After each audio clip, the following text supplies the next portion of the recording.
Welcome to my YouTube channel Urmi's কিচেনে। আজকে আমার রেসিপি সম্পূর্ণ নিরামিষ এঁচোড় দিয়ে ছোলার ডালের রেসিপি। আসুন দেখে নেওয়া যাক আমার এই রেসিপিটি।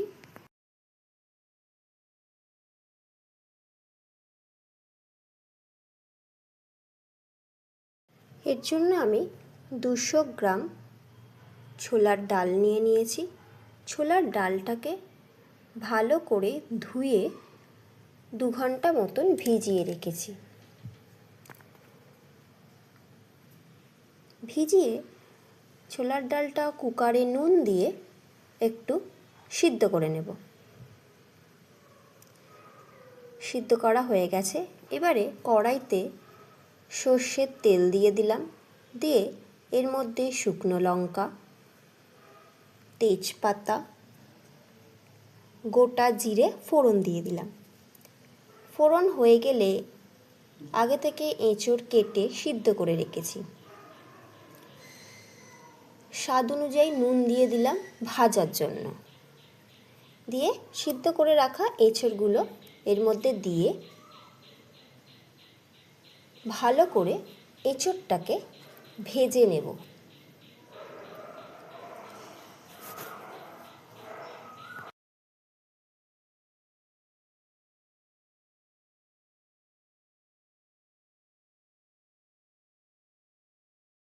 একটা কাঁচা লঙ্কা চিড়ে দিয়ে দিলাম।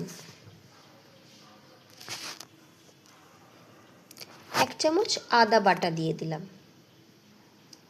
তেলের মধ্যে আদাটাকে কষিয়ে এঁচোড়টা মধ্যে 1/2 চামচ হলুদ গুঁড়ো দিয়ে দিলাম। 1 চামচ জিরে গুঁড়ো দিয়ে দিলাম। কাসৌরি মেথি দিয়ে দিলাম। লঙ্কার গুঁড়ো দিয়ে দিলাম। কাশ্মীরি লঙ্কার গুঁড়ো রঙের জন্য দিয়ে এবারে ছোলার ডালের সিদ্ধ জলটা এর মধ্যে একটু দিয়ে দিলাম। দিয়ে ভালো করে মিশিয়ে নিয়ে একটু ফুটিয়ে 2 ছোট টমেটো কুচি এর মধ্যে দিয়ে দিলাম। টমেটোটা সিদ্ধ হবার জন্যই জলটা দিয়েছিলাম। ধনেপাতা কুচি দিয়ে দিচ্ছি।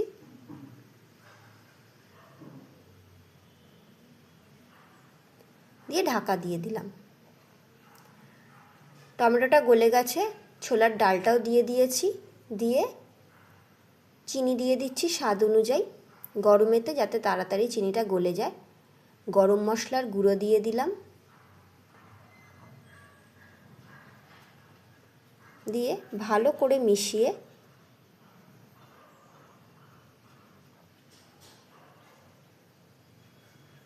ঘি দিয়ে দেব।